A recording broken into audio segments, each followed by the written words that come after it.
Hey, today you're going to be reading a passage called The Amazing Penguin Rescue. If you've ever felt oil, like oil that you'd put in a car, or even oil that your mom or dad or grandma might use to cook, it's very greasy. And when you get it on even your skin, it is really hard to get off. So I want you to picture 40,000 penguins that are swimming in their ocean, but a ship has accidentally spilled, I don't even remember. It's a lot of oil into the ocean and it's just completely soaked these penguins.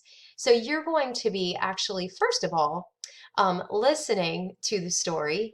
Lauren Tarshish is the one who wrote the passage. It is a nonfiction passage, but she put the whole article together and she's actually going to talk a little bit about it and read it to you here.